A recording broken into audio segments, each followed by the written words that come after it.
Pocket de hoje conta com a presença do doutor em Economia, Roberto Macedo. Uma salva de palmas para o doutor Roberto Macedo. Por favor, doutor. Pode se sentar para aguardar, por favor. Pode sentar. Enquanto eu apresento o Pocket de hoje funcionará da seguinte forma, e daqui para frente todos funcionarão da seguinte forma. O nosso conferencista do dia terá 30 minutos para dissertar. Só 30? Ah, meu Deus! 30 minutos para dissertar sobre o tema selecionado da manhã. Após os 30 minutos, teremos mais 15 minutos para debater sobre o mesmo tema, com um convidado especial, no caso desta manhã, o presidente da Desenvolve São Paulo, senhor Milton Luiz de Melo Santos. Uma salva de palmas para o senhor Milton Luiz de Melo Santos, que eu convidarei para sentar aqui na frente em breve. Após este debate, teremos mais 15 minutos abertos para perguntas do público, que poderão ser feitas tanto ao doutor Roberto Macedo, quanto ao senhor Milton Luiz de Melo Santos.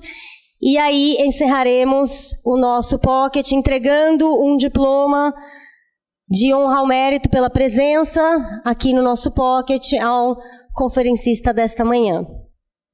Bom, então, sem mais delongas, eu gostaria de chamar para a palavra de abertura, exibindo mais uma das suas bengalas da belíssima coleção que está usando nesta manhã, publisher e presidente da revista América Economia Brasil, Agostinho Turbian.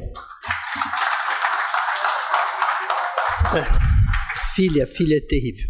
Bom, primeiro, só complementando a fala da Tati, que o encerramento dessa sequência será feito pelo Acácio Queiroz, dentro da proposta, porque havendo a palestra, é uma aula magna do nosso convidado de hoje, Dr. Roberto Macedo, uma pessoa que tem conhecimento extraordinário, suficiente para nos preparar um pouco mais para o que vem no Brasil. Então, essa sequência, Roberto, te agradecendo já de largada a sua gentileza de vir aqui, ela faz parte de um projeto, de um programa que a gente foi convocado, foi solicitado, o nosso grupo, por autoridades desse país, que a gente respeita, em particular o governador, discutam a economia, os caminhos para o futuro. Não se prendam ao que está acontecendo hoje, porque o que está acontecendo hoje é mais estrutural, conjuntural, que as coisas vão ocorrendo e é assim que funciona a dinâmica da vida econômica do país.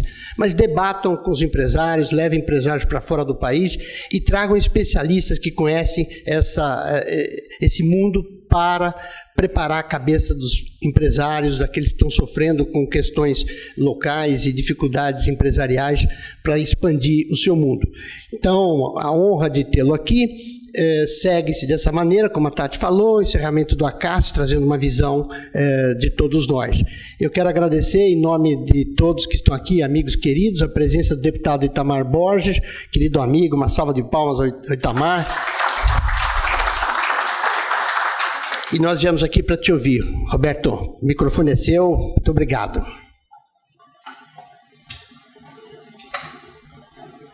Bem, bom dia a todos. É um prazer estar aqui. Estou vendo a sala cheia, isso me honra muito. É uma responsabilidade. Agora, não falar nem no meu currículo, também não vou fazer nominata, certo? Porque eu não sou chegado a nominatas. Uma vez no governo, uma solenidade lá do Conselho da República, acho que foi a única vez que se reuniu, eu dei uma palestra. E aí eu perguntei ao ministro Jarbas Passarinho como é que tinha sido. Ele falou, a palestra foi bom, você esqueceu da nominata. Eu falei, o que é isso?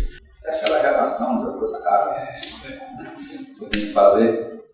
E aí eu falei, ó, se você fazer chamada. Eu já escrevi um artigo no Estadão dizendo abaixo a nominata, que eu acho que devia ser eliminada. Mas vamos lá, sobre o meu currículo aí, eu só, às vezes menciono o currículo é assim. Você tem que ser meio dinâmico, não é ver o que chama mais interesse. Uma vez, um tempo aí atrás, eu pus no meu currículo, eu era filho de metalúrgico, sabe? Porque estava pegando bem aí na praça. Sabe? Agora eu tirei, por razões que mas eu queria acrescentar aí ao meu currículo que eu tenho um sítio à venda, se alguém tiver interesse. Onde você está com esse sítio à venda? Vai. Não, mas eu já vendi um apartamento em 15 dias também. Bem, o caso é o seguinte, eu trouxe aqui uma enorme palestra, estilo Dilma, daquelas longas, mas o tempo aqui é curto, eu vou passar rapidamente. Mas depois vocês podem voltar aí a qualquer coisa sobre o assunto, né? Então vamos lá, eu teria 4 partes, né? Começando pelo final do tema da palestra, que é a crise, né? E aqui tem o estado atual da economia conforme diversos indicadores. E aqui que é uma questão que eu queria chamar, que realmente, eu acho que é original, é chamar a atenção, uma visão histórico-geográfica e econômica do mercado brasileiro, que é geografia, história. Eu me lembro até de um personagem do Chico Anísio, que ele era garçom de um restaurante, e os clientes às vezes apareciam lá, clientes tinham sido colega dele, e falaram, mas você era o melhor aluno da turma, não tem nenhum demérito nisso, que é uma profissão honrosa, mas você, garçom, falou, porque eu estudei muita coisa, mas não serviu para nada, eu sabia qual era a capital da Islândia, Reykjavik, né? Mas não serve para nada, então eu aprendi muita coisa, não servia para nada. Mas eu recuperei algumas coisas que eu aprendi lá no curso secundário, primário, para montar essa coisa também, o que eu aprendi na Eletro, certo? Que eu fiz e no Sindigás, porque eu fiquei quase 8 anos aí no setor privado, lidando com quantidade de classe e participando de muitas reivindicações que eles tinham, problemas para resolver. E então eu aprendi com eles, vi que eles também fazem muita reunião, que não leva a nada, certo? Não é só o governo que faz isso. E aí eu aprendi muita coisa com eles por causa dos problemas que a gente vivenciava, né? Inclusive a lição básica é essa, eles não falam em PIB, né, como os economistas, eles falam em mercado. Mas para mim o PIB dá o tamanho do mercado, entendeu? Mas os economistas não pensam em termos de mercado, eu sou um dos poucos que penso porque é por causa dessa vivência, né? Mas esses acadêmicos aí não têm essa experiência que eu tive. Alguns aspectos da diversificação desse mercado, setores, ramos e regiões. Porque o Brasil é muito grande, é enorme, tem setores aí que não estão em crise, né? E vão muito bem. E aí, seja onde você estiver, por exemplo, o setor de varejo, aí, de eletrodoméstico está mal, mas parece que a Magazine Luiza está muito bem, sabe? Parece que é competitivo, você tem que ser... O pessoal hoje só fica olhando para frente, para o futuro, o que vai acontecer. Você tem que olhar para os lados, seus competidores, seus fornecedores, seus clientes, né? É isso aí. Então, vamos lá. A crise ainda em andamento, ela é interna e não externa. A economia mundial vai bem, a Europa se recuperou, os Estados Unidos vem crescendo com aquilo que a gente sonharia crescer, certo? Não vai, o Banco Federal de Reserva lá dos Estados Unidos, o Banco Central deles, não pretende aumentar muitos juros, então a economia mundial deu uma recuperada, não só daquela crise de 2008, 2009, mas da crise mais centrada na Europa, de 2012. Até Portugal vai bem. Esses dias eu participei de uma palestra aliás, deviam chamar aqui, se pudesse, o Durão Barroso, que é um cara que foi primeiro-ministro de Portugal, e por 10 anos foi o executivo-chefe lá do Conselho da União Europeia. Até Portugal deu uma melhorada, né? Quando eu sou de jornal, quando você não vê o cara no noticiário, é porque a coisa não está ruim, entendeu? Porque o jornal só dá notícia ruim, né? Eles não dão notícia de quem está trabalhando, só de quem está em greve, quem morreu. É isso. Então, a crise essencialmente fiscal, marcada por má gestão, em particular numa crise cambial. Os menos jovens aqui vão se recordar das crises cambial. Aqui era um tormento, porque faltava dólar, o governo não conseguia vender título da dívida pública sem ser indexado ao dólar, gerava inflação, as desvalorizações, era um tumulto. Isso aqui, graças a Deus, só faltava uma crise cambial em cima disso tudo. E a crise sobrepõe, isso aqui eu vou chamar a atenção, que não está na agenda aí, a crise sobrepõe a uma estagnação de longo prazo, que eu não vi ninguém ainda falando disso. Há 4 décadas que o Brasil não cresce satisfatoriamente. Estagnação não é crescimento zero, era no nosso caso aqui crescer numa média de 2%, quando eu acho que você devia tentar crescer de 5%. Sabe? Eu acho que isso aqui dá. Não dá para crescer 7, 8 ou 9, quando eu estudava, você crescia que nem a China, mas dá para crescer uma taxa bem maior que essa. Então vamos lá. E aqui tem os dados que mostram que... Tem algumas tabelas em inglês, mas em inglês de lanchonete, certo? Dá para o pessoal entender, é muito fácil, certo? A produção mundial, GDP, PIB. Você nota que as economias avançadas estão... A taxa da economia mundial está em torno de 3 e tanto. As economias avançadas, que crescem muito pouco, que já estão avançadas, né? não tem muito estímulo para crescer. Estão com taxas boas, a área do euro também se recuperou para taxas em torno de 2. O Japão está devagar, mas em face do que ele vinha crescido anteriormente, está muito bem. O Reino Unido também tem uma taxa boa.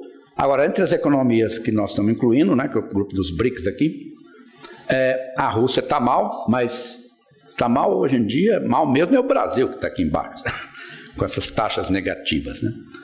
A China reduziu o crescimento, mas ainda taxas muito boas.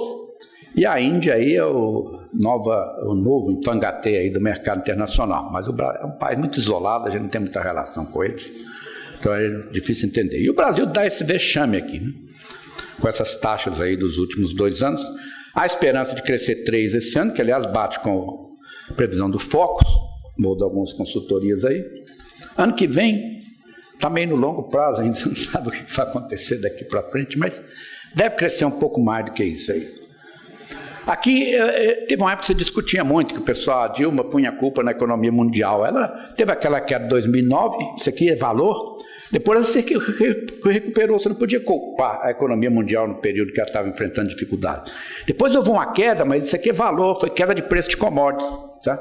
Não foi de quantidades, né? Então você não pode culpar a economia mundial. As commodities aqui de alimentos subiram, caíram, mas estão num nível, na média, você não pode ficar se pautando por esse pico, né? Você tem que pautar pela média, você está com preços bons, né? Aqui os metais também, que afetam muito a demanda do minério de ferro, também estão preços em média lá no alto, não voltaram ao que era no passado, então vai levando.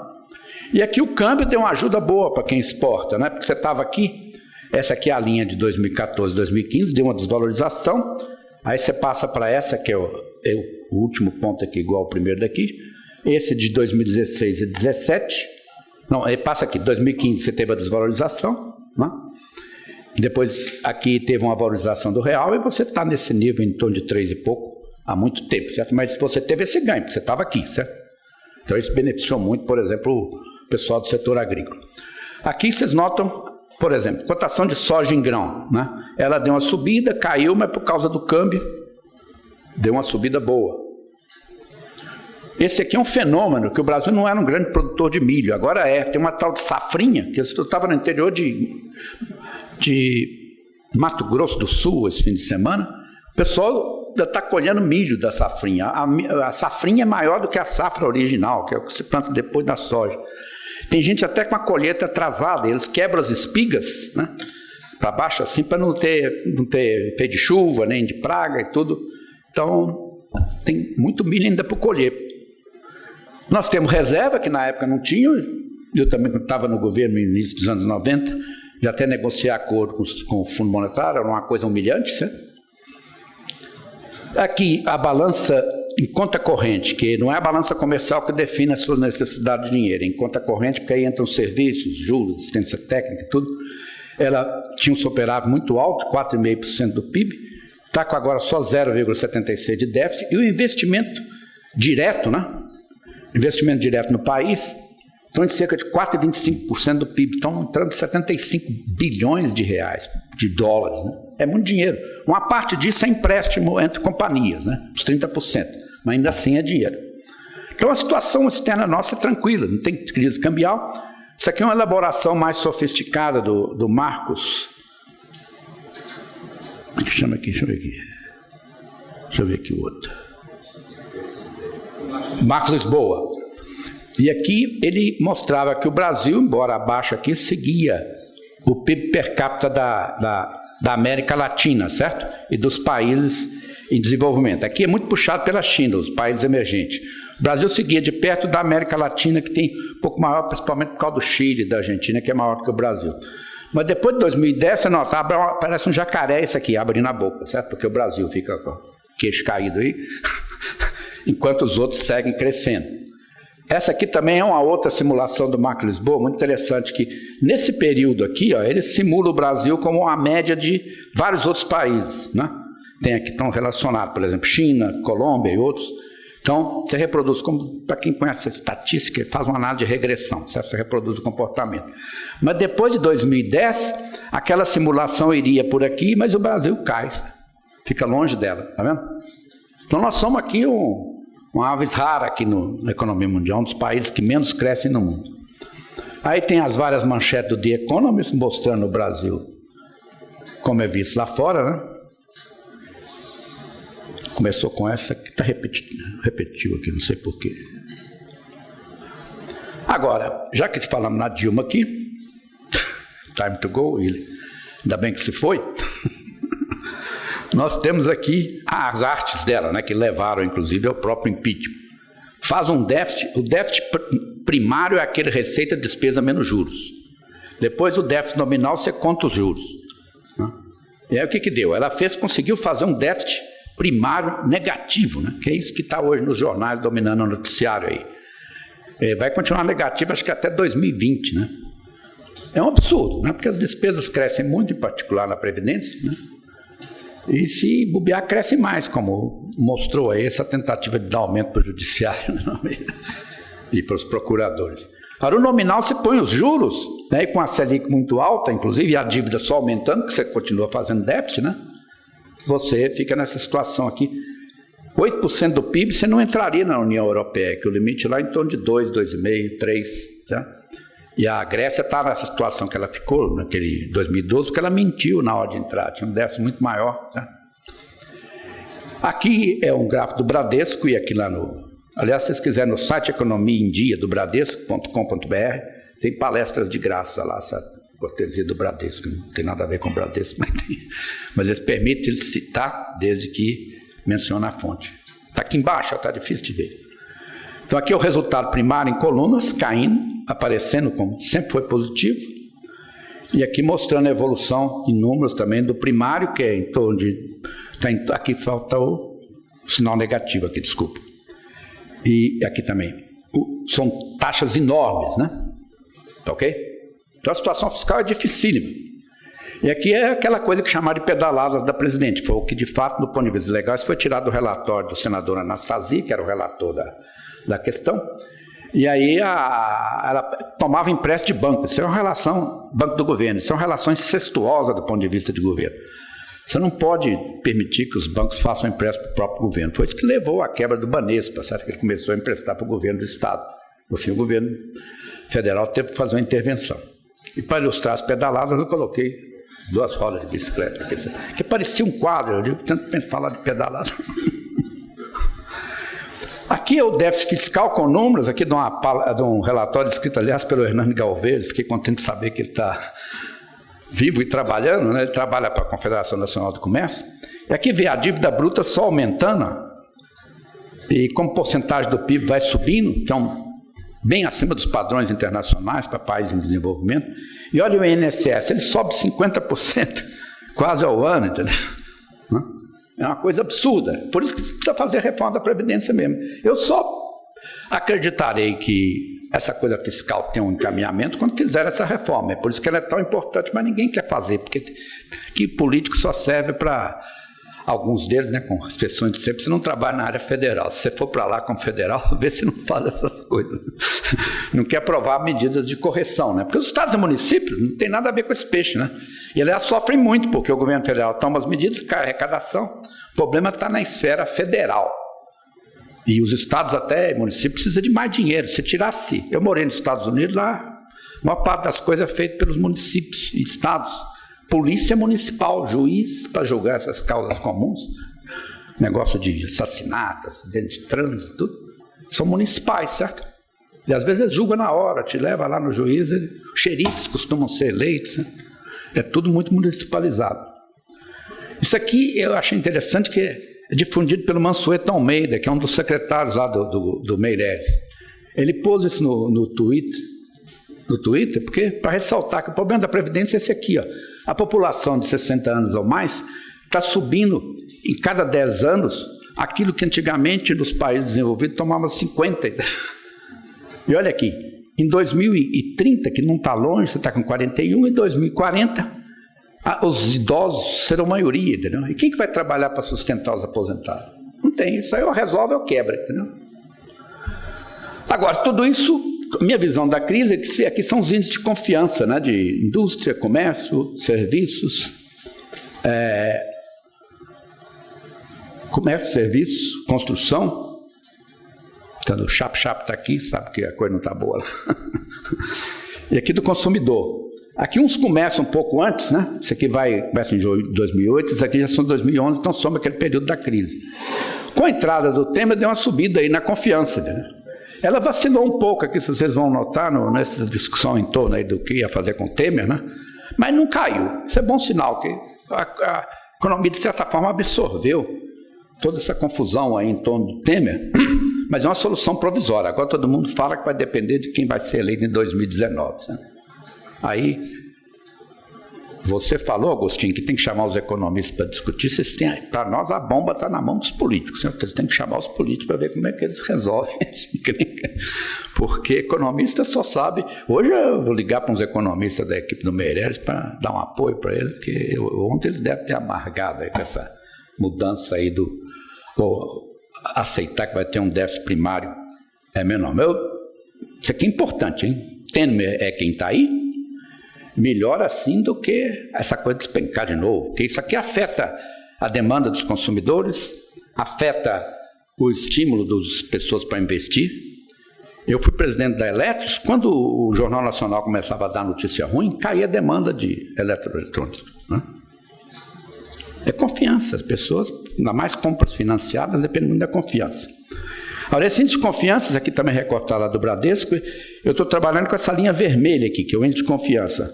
Mas ele tem duas dimensões. Eles perguntam para ele, como é que está a situação atual? A confiança é um pouco menor. Mas as expectativas quanto ao futuro, bem melhor. Né? Então, é até um julgamento da própria pesquisa, não poderia dar outro resultado. Né? Agora, a segunda parte. Aqui vários indicadores macroeconômicos. Hoje em dia, a gente tem esses gráficos todos, a gente olha na ponta do gráfico. Tem gente que fica falando em pontos fora da curva. Eu quero saber se a curva está apontando para cima ou para baixo conforme o tipo de variável. Se a curva da inflação está caindo, se a curva do PIB está subindo. Está claro? Então você tem que olhar os gráficos tudo do lado direito. Em procura de indícios que a economia está se recuperando. Aqui é a previsão do relatório Focus. Depois dessas duas quedas, tem essa previsão de 0,3, 2. Eu acredito mais em 0,3 neste ano, por causa de várias razões. Você teve aí a questão da agricultura, que eu vou mostrar, está pujante. Você teve esse dinheiro aí do FGTS. Você tem o fato que as empresas, também eu vou mostrar, elas passaram vários anos liquidando estoques, na razão de 1% do PIB, hein? Quer dizer, quase uma taxa de crescimento ao ano. Né? E eu acho que esses estoques aí acabam se esgotando. E também a economia é assim, você tem uma crise, no fim você fica só trabalhando com a necessidade básica. Você sai para as estradas, às vezes os caminhões estão para lá, para cá, você tem que comer, tem que dormir, tem que recorrer a serviços como saúde, educação, e aí você bate num piso, né? Entendeu? Porque de vez em quando ela pode estar caindo aqui, ó. Uma hora que ela chega nesse piso, ela dá uma parada. Isso é a teoria dos ciclos. Aqui é o relatório Focus, né, que é o que reflete a expectativa do mercado, saiu na sexta-feira, é publicado na segunda. Destacar aqui que a inflação está baixa, né, e continuará abaixo do seguinte, bem abaixo da meta. A taxa de câmbio se espera que ela vai continuar mais ou menos no mesmo nível, subindo um pouco no ano que vem. A meta Selic, 7,5% no fim do ano, e a dívida líquida do setor público. A líquida não sobe por causa do seguinte... na líquida você desconta sobretudo as reservas que você tem. As reservas são muito grandes e elas estão sendo valorizadas em taxa de câmbio, né? Então ela faz um abatimento bom aí da dívida. Agora, se espera um crescimento da produção industrial de 1%, que isso aí vai ser muito importante se der, e está aqui, ó, a flechinha da última semana foi de subida. Eu quero destacar aqui o balanço comercial, já falei, mas o investimento direto. 75 bilhões de dólares, quer dizer, tem gente acreditando no Brasil. Depois eu vou contar a história da LG e da Samsung, quando chegaram ao Brasil, eu era presidente da associação, e eu recebi lá como associado, estava interessado na anuidade que eles iam pagar, mas me contaram boas histórias. Esse é um gráfico, made em associação comercial, por um rapaz chamado Emílio Ferreira. Ele é muito interessante, que ele mostra as exportações e importações de 12 meses. Mas olhando aqui sempre do lado direito, né? As importações estão recuperando, é um bom sinal, porque a economia está importando e importa muitos insumos para produzir. E as exportações também se recuperaram, que também é bom sinal, certo? Está claro ou não? Quer dizer que o setor externo aí deve dar uma contribuição favorável, principalmente por esse lado aqui, né? Preço Selic, a inflação está muito baixa atualmente, em 12 meses está 2,71, mas deve subir um pouco aí por causa desse negócio do reajuste do preço do petróleo, entre outras coisas. E a Selic está em 9,25, bem longe dos 26,50 de fevereiro de 2003, quando entrou aí o Lula, certo? Mas no ano seguinte, né? Então, tudo aqui do lado direito tem apontado para melhoras, né? Operações de crédito que chegaram a subir 41% em 12 meses, aqui entre 2007 e 2009. Foram caindo, ficaram negativas, mas já tem uma positiva aqui, a pessoa física. A das empresas, da indústria, pelo menos parou de cair. E a total geral, esse aqui também, que está ficando menos negativo. Você olha essas coisas, estão positivas ou menos negativas. Olha aqui, saldo de admissões, mercado de emprego formal, CAGED. Aqui os dados mais recentes são os em vermelho. Todo ano de dezembro tem muita demissão, porque o pessoal é contratado para as vendas natalinas, né? Mas nota aqui tudo negativo. Nós temos agora já 4 meses de sequência positiva. É pouco, mas já é alguma coisa. Somando aqui 60, 90, 100, quase 150 mil empregos líquidos, né? Você desconta admissões e desligamentos. Massa de rendimento passou para positivo. Aqui, massa de rendimento. A massa passou para positivo, é os salários vezes o número de empregados. O rendimento real também passou para positivo, que o rendimento real sobe só com a queda da inflação, sabe? Se você tiver, eu aprendi com o Mário Simons, que era o teórico da indexação aí, e prático também. Que você, por exemplo, você tem um salário, né? E tem a data base. Se a inflação é muito grande no período A, seu salário cai mais rapidamente, a média dele vai estar lá embaixo. Aí, se na data base tem um reajuste que te coloca onde estava. Se a inflação for menor no período seguinte, a média do salário real sobe, entendeu? Então tem um efeito aí de inflação. O que mais? Agora essa aqui que não é novidade, a hora que vocês vão ver isso, vocês vão apenas perceber, certo? Mas aí é que eu juntei os conhecimentos que eu aprendi na Eletros, onde o pessoal chama o PIB de mercado, e histórias antigas lá de geografia e história do Brasil. Certo? Isso aqui, eu lembro dessa frase, que eu já tinha 18 anos nessa época, né? 19 anos, e eu acho que foi o João Goulart que foi visitar o Kennedy, e o Kennedy recebendo, ele falou, para ver a importância do Brasil, basta olhar no mapa. E na linguagem, outras palavras, né? Isso aqui é uma coisa lá de Minas também. Com baixinho enfrenta o grande, fala, tamanho não é documento, né? Que posso estar armado aqui. Mas entre países, tamanho é documento. Você vê que a China, país ainda pobre, a Índia, tem uma influência mundial muito grande. E o Brasil também. Basta ver o mapa, né? E aqui o Brasil é mais ou menos metade da América Latina.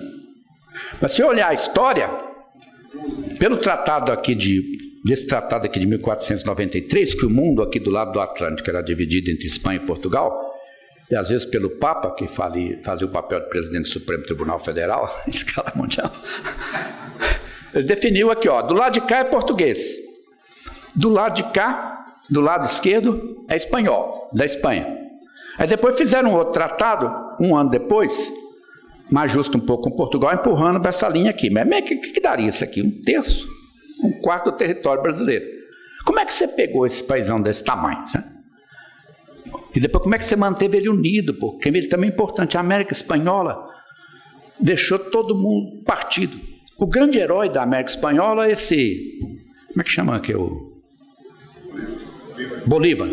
Que é o Chávez. Eles vivem idolatrados na América Latina. O que ele fazia era separar a América Espanhola. Entendeu?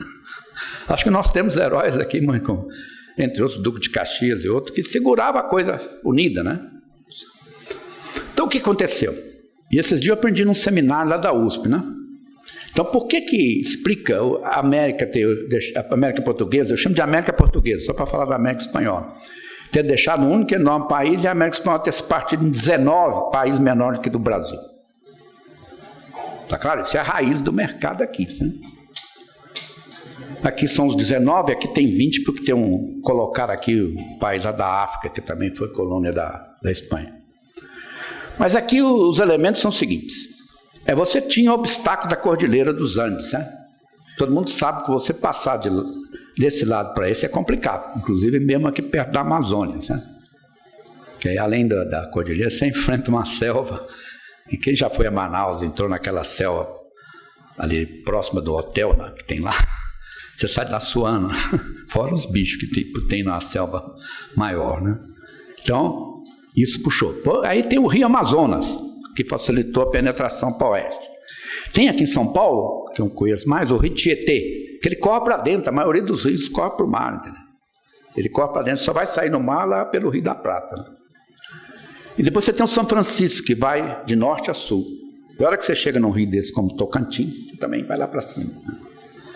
Agora, teve uma coisa que eu só lembrei dela depois de uma seminário lá na USP. Lá na USP tem muito seminário, tem a programação, eu resolvi nesse aqui que eu estava interessado nesse assunto. Entre 1580 e 640, Portugal se juntou com a Espanha. Então a Espanha não criou nenhum problema para você penetrar, entendeu? E aí foi 1640. No século XVI, a Espanha estava mais voltada para tirar o máximo suas colônias, como México e Peru. E esse pessoal era mais resistente, certo? Os incas, os maias e tudo. Mas também tinha muito ouro e prata, né? Então, no século XVIII, a descoberta do ouro em Minas ampliou a ocupação. E a Espanha se envolveu em várias guerras na Europa. Vocês têm a relação de guerras da Espanha, é um negócio impressionante, né? Até que ela acabou sendo derrotada, tinha a maior armada, né, marinha do mundo, acabou sendo derrotada pelos britânicos em 1805, acho que é aquela batalha de Trafalgar, né? Aí, quem é o responsável pelo tamanho do mercado brasileiro também? É o Napoleão, certo? Eu devia fazer uma estátua para o Napoleão aqui, porque ele invadiu Portugal, o rei veio para cá, com sua corte, criou um governo central e várias instituições como o Banco do Brasil. A hora que ele se mandou, ficou o filho que declarou a independência. Mas o Dom João VI já tinha também a ideia de um governo central. Esses dias eu estive em Belém do Pará e me contaram, lá ficou 5 anos independente a província do Grão-Pará, sabe? Até que foi lá o exército e acabou com a festa, sabe?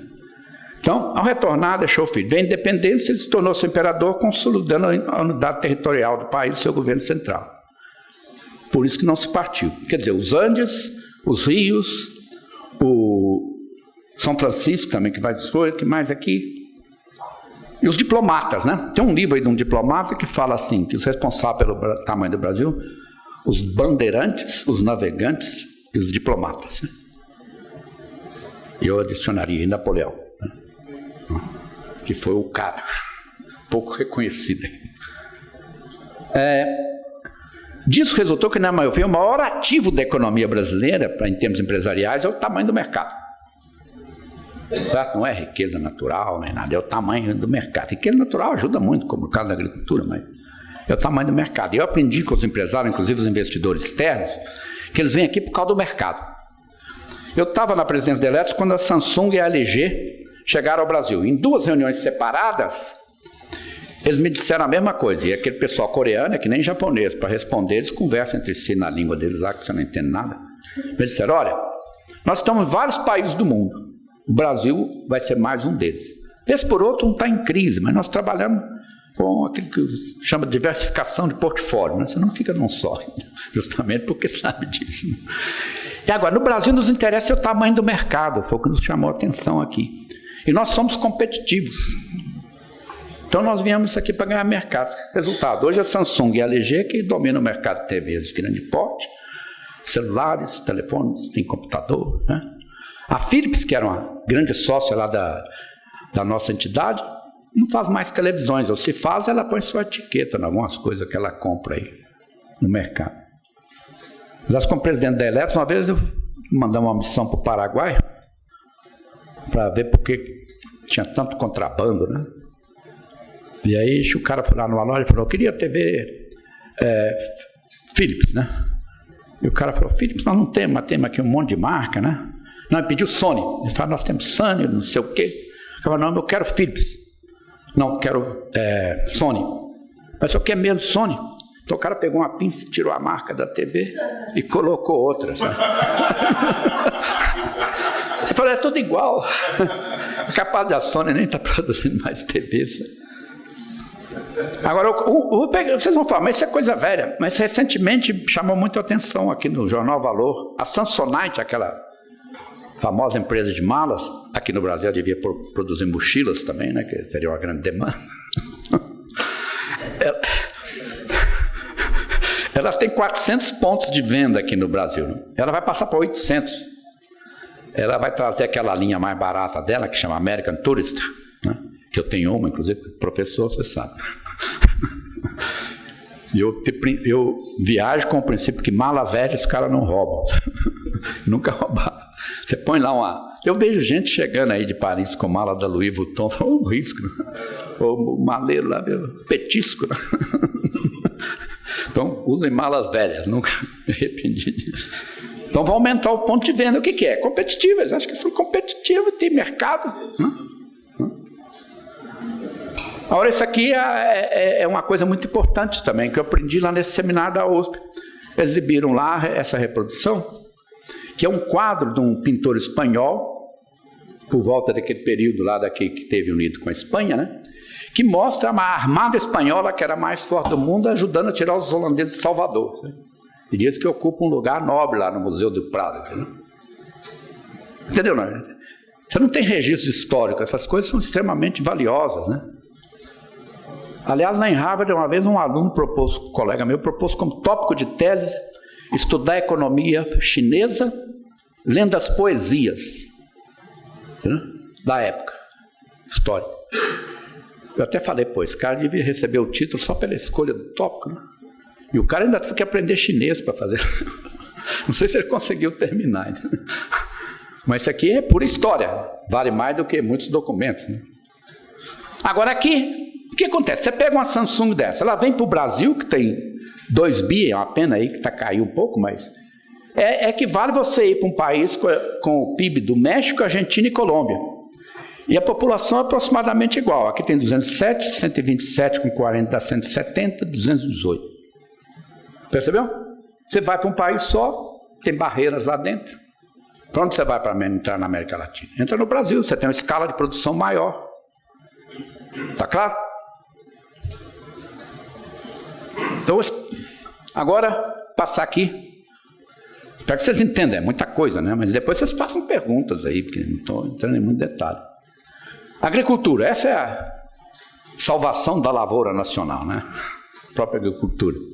A safra, eles vivem fazendo a reavaliação, por exemplo, essa safrinha de Mato Grosso não foi contada ainda, né?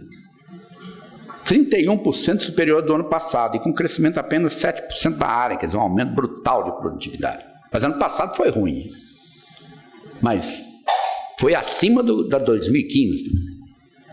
Aqui são os estados que mais produzem, né? Mato Grosso, depois não dá para ler aqui, mas deve ter Paraná, Goiás e coisas desse tipo. Não tem Rio de Janeiro, né? Rio de Janeiro acho que não tem nada. Antigamente tinha um setor açucareiro lá, já teve café. Eu brinco quando eu vou dar palestra no Rio, o pessoal não sabe lá que leite e tal. Que você pode falar leite da em árvore, é capaz de alguns acreditarem. Agora aqui, isso aqui eu ganhei aqui cortesia do Maius, do auxiliar dele lá que cuida das análises regionais, é uma das poucas consultorias que fazem isso, né? Projeção para o PIB do Brasil, 0,3. O Norte vai crescer 1,9, Nordeste 2,1, o Sul 1,4, Centro-Oeste 1,6, e a média nacional vai ser puxada para o Sudeste, que é a maior região, 0,4. Porque aqui, e o governador Geraldo deve saber, aqui está o olho do furacão da crise, porque está o setor industrial, né, que produz bens duráveis e bens de capital. Está vendo? Aqui tem uma agricultura pujante, caso de açúcar, por exemplo, suco de laranja, certo? Então, mas predomina a indústria. Serviço também, né? Serviço para essas consultorias de informática, estão cheias aqui. E aqui mostra individualmente o PIB agro, né? Olha as taxas desse ano aqui. O Brasil vai crescer o PIB agro 11%. O Norte, 8,4%. O Nordeste, 27%, mas no ano anterior ele tinha caído 23%, e o Norte tinha caído 2%. O Sudeste é fraco, relativamente aos outros. O Sul é muito bom, particularmente pelo Paraná. De vez em quando eu dou palestra ali no norte do Paraná, é uma festa, né? O pessoal fica... Tem lugares lá que estão em muito menos. Tinha uma reportagem sobre Maringá. Diz que é um município que tem sobra de recursos, estão procurando ver o que fazer com o dinheiro. E teve também Centro-Oeste, Três Lagoas, que é um lugar que eu conheço. Três Lagoas, eu depois mencionar a produção de celulose, foi a cidade que mais cresceu em emprego formal no ano passado. Foi uma das poucas que cresceu, 3 mil empregados novos. O que é isso? Agora, isso vai continuar? Isso aqui é um gráfico muito importante, que não é do Brasil. É estimativa do Ministério da Agricultura americano. Foi publicado pela Folha de São Paulo. A China vai importar mais de 30 milhões a mais na próxima década. De onde vai vir isso? Quase tudo do Brasil. Por quê? Os Estados Unidos vai ficar estável. Os Estados Unidos não tem mais terra para plantar soja. Né? Já tem muita competição do milho, né? Que eles adoram milho, inclusive o uísque de milho. Aqui mostra também que mesmo a China, aqui é um gráfico de 2015, mesmo reduzindo as taxas de crescimento, ela está aumentando a importação de soja. Por que isso? Eu fui em várias palestras com gente falando sobre a China, perguntando por que acontecia isso, e ninguém respondia.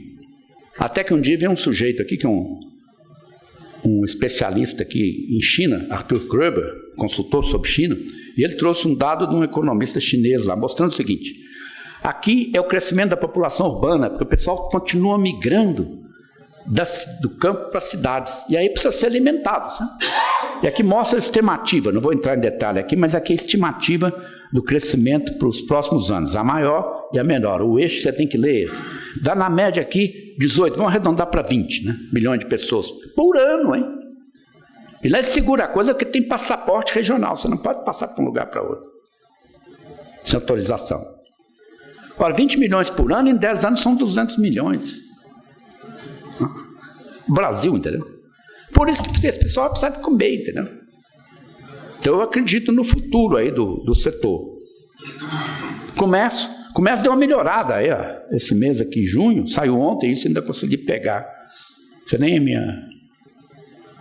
Eu liguei para a minha estagiária lá e falou: professor, saiu ontem, hoje não vai dar, tem outras coisas para fazer. Aí eu aprendi a descobrir, a pegar isso. Só deu uma melhorada boa aqui na menor taxa de queda, entendeu? Ela cai. Então, sempre lá direito. Tudo está apontando para cima. Aqui são as várias taxas. E mostro aqui, ó, que o que tem de importante aqui? Que nos últimos 3 meses foram todas positivas, certo? Se você pegar o acumulado em 12 meses, pegando no ano, que são 6 meses, as taxas dos 6 meses do ano são bem melhores do que a de 12 meses. Quer dizer, o problema teve nos 6 meses anteriores. Tá? Então, a expectativa é que isso aqui vai melhorar ao longo do ano, até ter uma taxa positiva do comércio no fim do ano. E não está longe, não. Quer dizer, para crescer 1%, você não precisa passar para aqui, certo? Você precisa que essa produção daqui, ó, invertendo o gráfico, ela seja menor que os 12 meses anteriores. Maior que os 12 meses anteriores, está claro? Você não precisa voltar a sala em cima. É crescer o PIB relativamente ao ano passado, está claro? Aqui os estados que mais produzem mais, os que estão positivos, todos aqueles do agronegócio estão lá dentro. E aqui, com exceção de Goiás, mas eu não sei porquê, certo? Indústria que estava muito mal, parou de cair, tem, olhando aqui sempre do lado direito, tem uma tendênciazinha de subida, que está onde o pessoal está apostando com um crescimento de 1%. Então o crescimento como é que vai ser medido? Não é daqui para cá, é desse aqui relativamente a esse, entendeu? Está claro? Não? E aí nos jornais eles não fazem isso, eles ficam só olhando esses buracos aí, né? Porque eles gostam de notícia ruim, né? Aqui vamos lá, detalhe da indústria. Indústria geral está mal, extrativa está melhor, inclusive a Vale tem continuado exportações, isso é tudo quantum. A transformação é que é o problema, né? Que transforma coisas em outras. Metalurgia, então, bem de capital, mal. Máquinas e equipamentos, mal. Peraí, mas vamos ver se lá tem alguma esperança aqui. Um pouquinho aqui, tá vendo? Mas aqui é a parte sazonal, vamos ver aqui. Essa aqui já está melhor, que ela já superou aqui período anterior. Veículos automotores, esse aqui claramente tem uma melhoria. Eletrodoméstico também melhorou, parou de cair, entendeu? E tem uma leve tendência de subida. Esse aqui é alimentos, ele não cai nada, né? Passou a oscilar mais, que ele tem muita variação sazonal ligada ao ciclo agrícola. Mas é um negócio mais tranquilo você produzir alimentos, o pessoal tem que comer. Indústria farmacêutica, essa é a surpresa, porque lá na associação comercial tem um representante da indústria farmacêutica, mas ele é das farmácias, sabe? Que ele vende coisa importada também. É possível que esteja havendo um aumento das importações, né? Porque as farmácias são um setor pujante, cresce 5, 10% ao ano. Essa Avenida Angélica aqui é um dos lugares que tem mais farmácia de São Paulo, né? Esse aqui, ó, perfumaria, sabões, perfumes, mas toda a química doméstica. Ele não tem variação sazonal e está lá em cima. E caiu um pouquinho, mas já está começando. Ó, esse pico aqui é maior do que esse. Esse aqui a gente tem que olhar no detalhe. E ao contrário de muitos economistas, eu sou daqueles que acham que perfumaria é uma necessidade básica. É mesmo. E não é só para mulher, não. Tem muito homem que usa aí essa parafernália. Bebidas caiu um pouco, né? Antigamente não caía, né? Caiu um pouco, mas falam muito que é refrigerante por litro. As cervejas estão numa competição acirrada, né? Mas algumas cervejarias vieram para o Brasil. Estrangeiros compraram até aquela dos japoneses que não estavam estudando muito bem a isso, né? Percebendo? O cara vê o mercado e vê uma oportunidade de entrar forte. E mesmo dentro de um setor varia. Eu fui dar uma palestra para esse setor aqui de exportadores de couro, né? Eu peguei o dado desse aqui, preparação de couros, fabricação de artefato de couro. Eu falei, pô, mas vocês estão mal. Eu fui lá conversar antes. Eu levei esse outro aqui também, ó, curtimento e outras preparações de couro. Está estável, porque a maior boa parte disso é exportada. Quer dizer, o sujeito não ficou dependendo de franca, calçados, e exporta muito, eles participam de feiras, certo? Levam novos couros, faz o couro conforme encomendado pelo cliente. Esse também aqui de produtos diversos de papelão, cartolina e papel, isso aqui tem importância, não caiu muito, é importante porque é onde você coloca as coisas em caixa de papelão, né? Também percebe-se aqui que tem chance de dar uma melhorada. Produtos químicos está mal, porque é matéria-prima. Tem alguém aqui, se tiver alguém em algum dos setores desse aqui que quiser se manifestar. Olha, esse aqui é o melhor de todos. Tem JBS aí no meio, né? Mas olha aqui. Por isso que ele entrou no negócio, é bom. Em termos de crise, ó, aqui você está em 2015, deu esse boom aqui. Porque lá fora, por causa desse negócio de meio ambiente, as pessoas, o negócio de produzir papel virou um negócio meio anátema lá, sabe? E aí você pega a celulose e leva. Transporte. Esse aqui é interessante, pouca gente usa esse dado. Fluxo de veículos nos pedágios. Tem uma associação do concessionário de rodovia que publica esse dado. Caiu, veículos leves, deu uma subida. Ele cai menos que o veículo pesado, que despencou, mas está subindo. Bem, nós estamos discutindo aqui aumento de 0,3% do PIB. Tudo isso que me leva a confiar que pode dar, entendeu? Percebeu? Tem muita coisa tornando menos negativo, mais positivo. Agora, eu vou concluir aqui com uma coisa que ninguém está chamando a atenção. No site do IPEA, tem dados de PIB do Brasil, crescimento do PIB do Brasil, desde 1905. De 1900. Eu peguei todos esses dados, calculei as médias decenais e dá assim. Vão subindo. O Brasil chegou a ser mencionado em livros internacionais como o país que mais crescia no mundo. E eu tive muita sorte, porque eu nasci na época certa, entrei no mercado de trabalho por aqui, ó. Você tinha muito mais oportunidades, né? Aliás, eu confesso aqui que eu sou de Minas Gerais, não gosto de contar não, porque o pessoal fica com inveja, sabe? Mas os mineiros, que é uma região cercada de montanhas, é dito que eles têm uma visão muito curta, certo? E meu sonho de jovem não era ser engenheiro, médico, não sei o que, era ser funcionário do Banco do Brasil e casar com uma normalista, né, que era o nome da época. Sabe? Aí eu passei no Banco do Brasil, não me façam outras perguntas, e por sorte grande me jogaram em São Paulo. E aqui estava bombando, né, por causa da indústria e tudo. A arrecadação do Estado, quando eu me formei, o Estado triplicaram o número de vagas na Faculdade de Economia. Então, quase todo mundo que era aluno tinha a chance de virar professor. Depois veio bolsa para estudar no exterior, uma festa, né? E podia ter ido para banco, setor privado. Agora, o que deu agora? Eu não sei aqui, ó. Olha atentamente no âmbito das suas famílias. Está muito mais difícil para os jovens superar o status social dos pais. Por quê? Porque as oportunidades são poucas. Ontem eu peguei um chofé de táxi, eu sempre pergunto, o que você estudou? Fiz administração na FMU. E aí, por que você está dirigindo táxi? Não acha emprego. Não vejo problema nenhum. Nos Estados Unidos, uma vez eu entrei no carro, tinha um cara lendo uma revista de física. Era um PhD em física. Só que a vantagem, os motoristas de táxi, o pessoal que anda no metrô nos Estados Unidos, lê. Aqui ninguém lê nada, né? Vocês ficam parados no ponto discutindo futebol, citando. E aí eu falei, mas como é que é? O mercado é muito restrito. E aqui eu sobrevivo, sou autônomo, não dou satisfação a ninguém. Tá claro aqui, ó? O que nós vamos fazer com isso? 1, 2, 3, 4 décadas. Isso aqui ainda não chegou ao fim, mas já está mal também, por causa dessas quedas, né? Isso aqui envolve muito você pensar essas questões como o tamanho do Estado, não só no curto prazo. O pessoal está obcecado com alguma razão, se eu tivesse no Ministério da Fazenda também estava, com a situação de momento, né? Mas a coisa é mais crônica, né? Você está na UTI, né? Na hora que você voltar lá para o quarto, você tem que pensar nisso aqui, né? Você vai sair fraco. Aí são questões tipo tecnologia e, sobretudo, aumentar poupança e investimento. É que ninguém fala de poupança, né? Os países que mais crescem no mundo são os asiáticos, eles poupam muito e investem muito.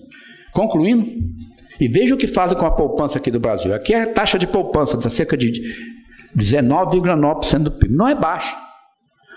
Mas o governo despoupa... Quanto está aqui? Ele despoupa 6% do PIB, pagando juros e tomando dinheiro emprestado do cidadão. Você aplica num fundo, vai parar na mão do governo, vai parar no setor da construção, do chap-chap. Isso é um desastre. Porque você custa poupar e o governo dilapida isso.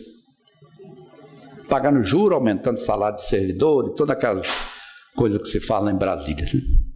Então, aqui, ó, se você calcular aqui, 19 menos 6, vai dar... Não, está faltando um gráfico aqui. Dá os 13, não está aqui. Tinha um gráfico da taxa de poupança do Brasil, mostrando que a taxa de poupança era 13, poupança líquida. Porque o governo despoupa. Está claro para o raciocínio? Não? Você põe dinheiro no banco, o governo torra com consumo, o pagamento de juros. Agora, vê quem mais cresce no mundo. A China, isso aqui é dado antigo, mas isso é meio estrutural. 40% do PIB ela investe. O Brasil investe menos, está em torno de 14, 15%. O segundo que mais cresce é a Índia, 30%. Aqui, Rússia e Brasil, nessa época aqui, 2012, estava fazendo 19%. Você precisava ir para 25% aqui, mais ou menos. E aqui, uma vez saiu na revista do The Economist uma discussão, disseram que a China mentia com a estatística, né? Que ela estava dizendo que investia 44% do PIB. Aí eles fizeram um painel lá, conclusão, não investe 44%, não, é só 40%. Lá está sobrando, até trem-bala está sobrando lá, apartamentos e tudo mais, por isso que eles reduziram um pouco e resolveram cuidar um pouco do bem-estar do povo, né? Inclusive ampliando a Previdência Social, que lá praticamente não tem. Agora, anota esse aqui é feito pelo professor Roca, que é um estudioso de onde vai o dinheiro, aquele outro também lá da poupança. Veja aqui, ó, em 2015, 16 e 16, foram aqui reduzido o estoque, você investiu, desinvestiu, né? Você reduziu estoques a essas taxas, quase 1% do PIB ao ano, né? O que é isso? Seria uma ótima taxa de crescimento se esses estoques tivessem sido vendidos e repostos, está claro? Aí você teria que investir para subir os estoques. Mas é isso aí. Estou à disposição para responder perguntas. Eu procurei cobrir um conjunto mais extenso de informações, certo? Para vocês também, que devem ter interesses variados, cada um pode buscar.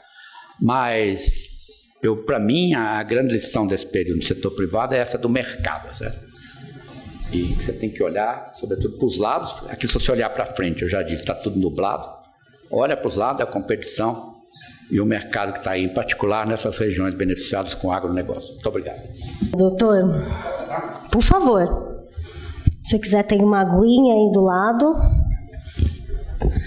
Uma água providenciada pela Sabesp, a quem eu gostaria de agradecer, nosso patrocinador oficial desta manhã, que nos regou de boa água esta manhã e de belíssimo conhecimento. Então, mais uma vez, o agradecimento da América Economia, à Sabesp e ao governo do Estado de São Paulo. Gostaria de convidar o senhor Milton Luiz de Melo Santos, presidente da Desenvolve São Paulo, para darmos início a um debate.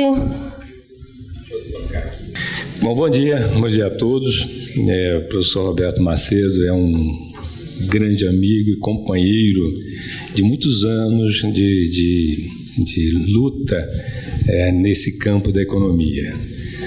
Nos conhecemos a primeira vez no governo Collor, em 1990, quando ele assumiu a Secretaria de Política Econômica no Ministério da Fazenda, e que conduziu uma boa parte da política econômica naquele período bastante difícil, mas que se procurava justamente no governo Collor diminuir o tamanho do Estado, e começou um programa de privatizações ou de desestatizações exatamente naquele período.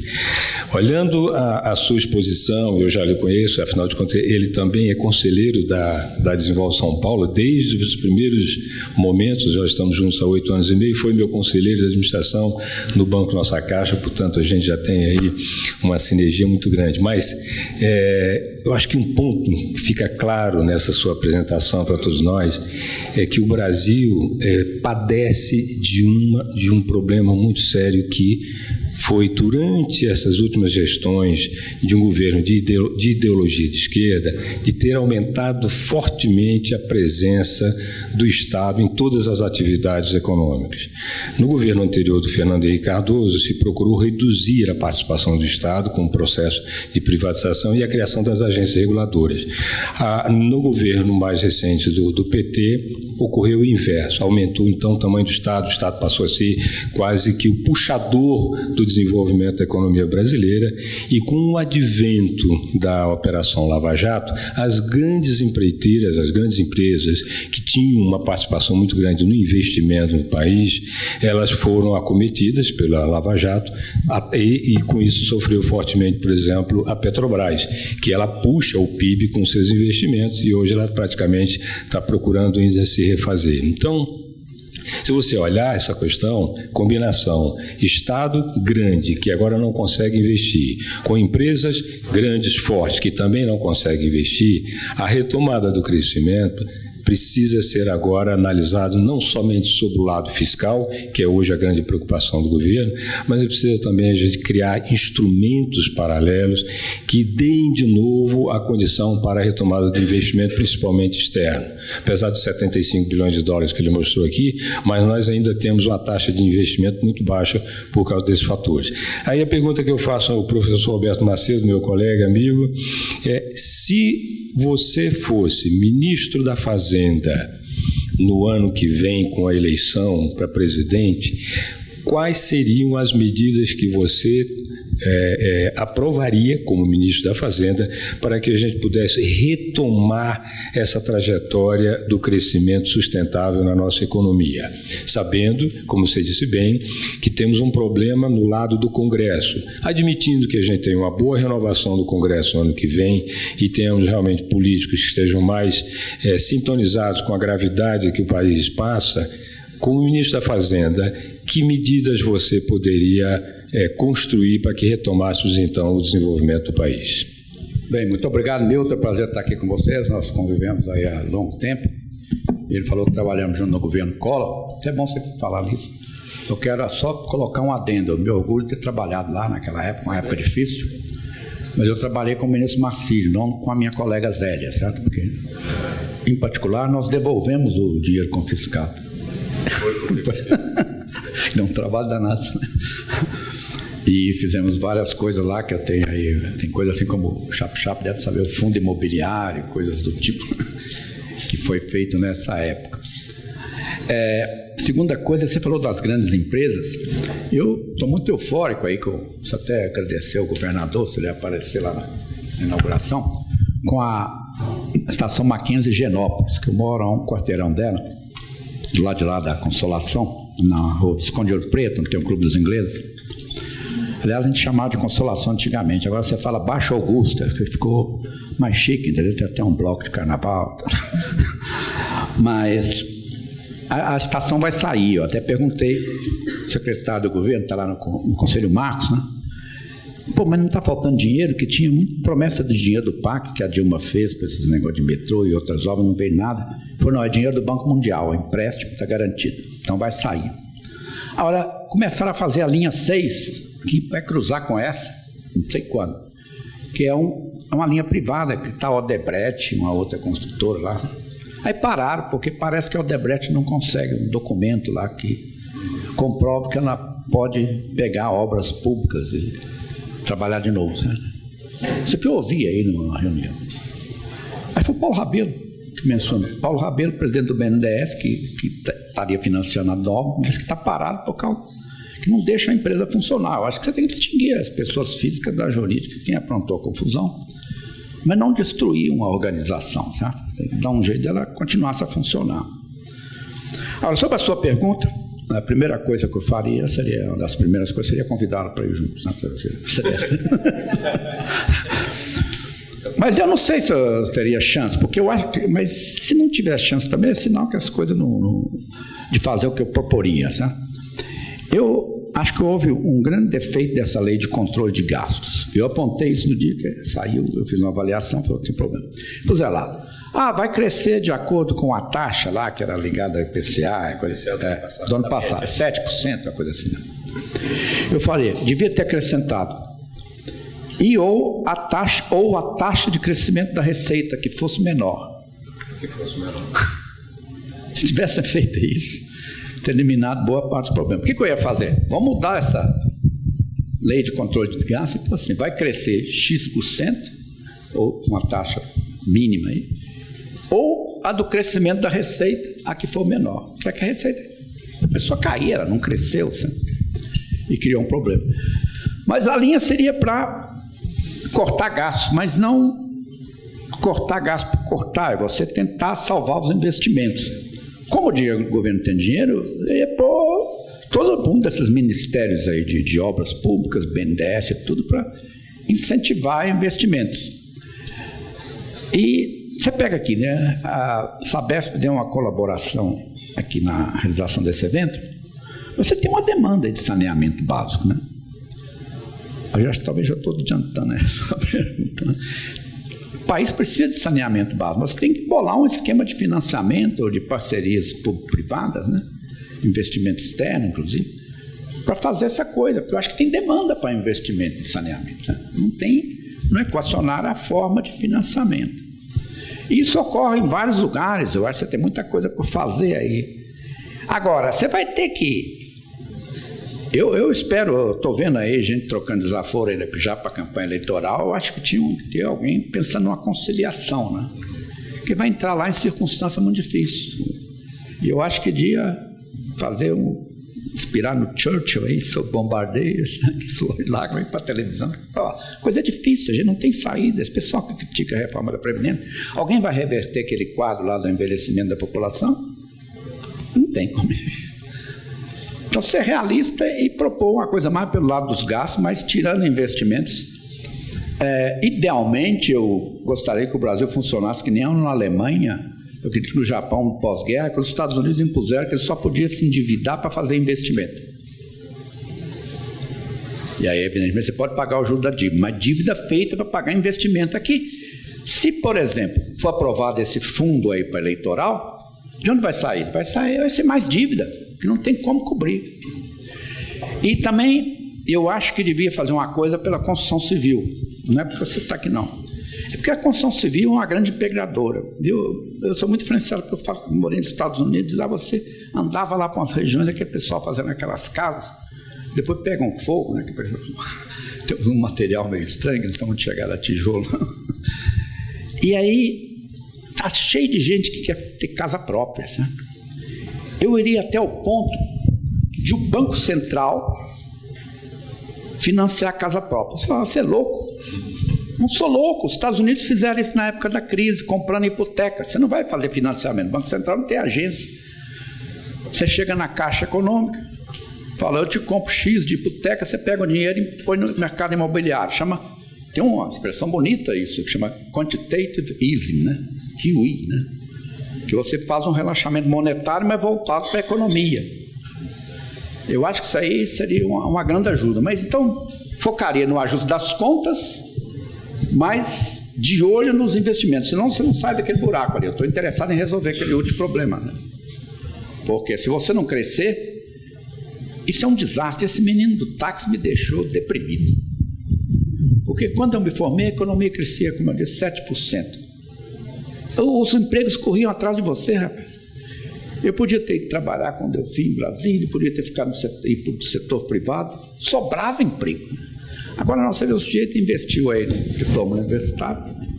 E eu falei, mas como é que fica? Ele falou, não, eu tenho esperança que em algum momento a coisa melhore e eu vou ficar procurando mesmo fazer um pós aí para fazer o mercado mais competitivo e tudo.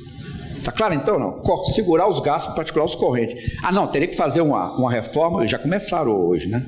Com o negócio de funcionalismo. Funcionalismo, eu estou na USP, eu sei que um recém-formado de lá, do INSPER, da FGV, se ele for para o mercado financeiro, ele vai ganhar talvez entre 5 e 10 mil para começar. Se tanto, hein? Não é por aí? Né? Agora, você pega um jovem que faz direito, é um daqueles Caxias, né? Passa no concurso da magistratura e já começa com quase 30. Não pode, você tem que ter uma carreira. E com o exame intermediário lá na USP, para você chegar ao posto final, você tem 6 graus. E tem um que é muito difícil, de livre docência, que você tem que se expor a fazer uma nova tese no meio do caminho. Então, esses juízes aí, você fala, deve ter juiz que tem mais responsabilidade, menos responsabilidade, e aí vai subindo na carreira com o tempo, né, e a experiência dele. Mas não já começar praticamente com o salário. Aí eles não estão sempre achando que tem que subir, eles ficam inventando essas barbaridades aí, como auxílio moradia. Assim. Por que o cara da justiça, os juízes e promotores, recebe auxílio moradia, que é mais de R$4.000, enquanto o cara da Receita não recebe, o cara do Banco Central não recebe? Eu acho que devia ser dado auxílio moradia quando você tem uma missão, né? No banco era comum, às vezes, eu trabalho no Banco do Brasil, você vai ficar um mês aí em tal lugar. Né? Mas a construção é um dos setores que mais emprega gente, né? Emprega gente pobre também. E um avanço que podia ser feito, de olho na tecnologia, para aumentar a produtividade, que é outro problema do Brasil, eu tenho sugerido aí que você passasse a fazer construção com estrutura metálica, porque fica muito mais rápido. Lá em Belo Horizonte fizeram um shopping center no caminho do aeroporto com estrutura metálica e ficou pronto em poucos meses. E aí o retorno do investimento vem de forma muito mais rápida. Seria um avanço tecnológico. Muito obrigado, professor Roberto Macedo. Senhor Milton, desculpe interromper, mas para nós mantermos o debate quente, se o senhor fosse ministro, faria igual ou faria diferente? Boa pergunta. Como diz, pimenta nos olhos dos outros é refresco, né? Eu acho também que estaríamos juntos. Eu acho assim, pela minha vivência de setor público que tenho, aí já com 40 e tantos anos, trabalhando em Brasília, no Banco Central do Brasil, que o Alberto sabe, presidindo outros bancos, um sentimento que eu tenho muito forte ao olhar essa história é que nós temos uma deficiência muito grande na questão da gestão pública. A gestão pública, ela, em alguns momentos, ela tem alguns boas medidas, mas em outros momentos, infelizmente, ela deixa a desejar. Eu acho que é preciso a gente ter realmente um investimento na formação da burocracia para que essa gestão ela possa ser à altura do que a sociedade espera pelos impostos que ela paga. Agora, não tem dúvida que atacaria a questão do problema fiscal, porque na nossa residência, na nossa empresa, se a gente não tiver um equilíbrio nas nossas contas, nós não conseguimos, obviamente, ir para frente. Mas um aspecto que eu acho que está faltando, e aí eu queria falar para o nosso deputado Itamar Borges, que é um líder nessa área da micro e pequena empresa, É preciso que a gente olhe com mais atenção esse universo de quase 8 milhões de pequenas empresas que temos no Brasil e que são responsáveis por praticamente 50% dos empregos formais na nossa economia. Não vejo, infelizmente, ainda medidas por parte do governo que sejam na direção de destravar a nossa economia para que essas pequenas empresas possam efetivamente fazer os investimentos e gerar mais empregos. O crédito é uma ferramenta importante na qual nós atuamos, mas é preciso olhar muito a questão do aspecto tributário, da legislação trabalhista também, para que essas pequenas empresas tenham maior oportunidade. Eu acredito muito que medidas voltadas para esse segmento possam aí aos poucos recuperar a capacidade de investimento no somatório dessas pequenas empresas e não olhar tão somente o aspecto das grandes empresas. Pequenas empresas, elas são fundamentais na recuperação da nossa economia. E aí eu queria saudar, inclusive, o nosso deputado, que tem sido um defensor muito forte dessa causa na Assembleia Legislativa do Estado de São Paulo. Só fazer um adendo, eu concordo com essa coisa aí da gestão, você colocou nesse tempo, mas vamos colocar em outros termos mais populares ainda. O departamento de RH do governo é uma zorra, né? E a maior empresa do país é o governo, certo? E o departamento de RH dele, ele é o resultado de pressões daqui e dali, entendeu? Não tem nada a ver com... eu andei vendo aí, que eu morei também influenciado dos Estados Unidos, lá, ele de vez em quando pega a estrutura de cargos, salário do governo e faz aquilo que as empresas fazem. Olha como é que o setor privado está pagando para ocupações que demandam qualificações equivalentes, entendeu? Então, precisa de equivalência salarial. Outra coisa que eles fazem é que os salários são ponderados pelo custo de vida. Por que você precisa pagar a mesma coisa num estado aí, não vou falar do Nordeste, vou falar que eu sou preconceituoso, né? Do Acre, então, bom, porque ninguém sabe o que é. E aí, por que você precisa pagar a mesma coisa no Acre do que aqui em São Paulo, entendeu? Não tem condição. Não é? Não, ser quase magistrado, qual é a sua opinião? Gostaria de saber. Magistrado, esse é um absurdo. Você conta. Olha. Os honorários, os vencimentos de um magistrado em São Paulo, dificilmente ele consegue sobreviver, se não tiver casa e não tiver recursos outros. Agora, no Acre, é bom viver. Um aluguel de R$2.000 no Acre é palácio. Está vendo? Ele é muito ligado, ele é presidente da Academia Internacional de Direito e Economia e conhece bem essa turma. Mas é isso, então. E micro e pequena empresa é uma coisa que teria que lembrar também, porque senão o Afif me dá um puxão de orelha. Bom, eu estou vendo já alguns olhinhos alvoroçados para fazerem perguntas. Se os senhores me permitirem, não podem ficar. Vou abrir as perguntas, tudo bem? Eduane, já estou vendo aqui uma mãozinha. Microfone ali, ó. Bom, vou fazer uma pergunta, porque esse debate, quero aproveitar a mesa aí, que está muito bem. Então, só a questão do compliance, Roberto, como fator, enquanto você falava, eu tentava redigir a pergunta, o compliance como fator propulsor dos investimentos em saneamento. A gente percebe que o Brasil atravessa uma fase interessante, positiva, com novas regras éticas dentro desse mercado. Como é que você vê este movimento do compliance? E eu complemento a pergunta já num gancho que o Milton falou, que para mim é importante saber.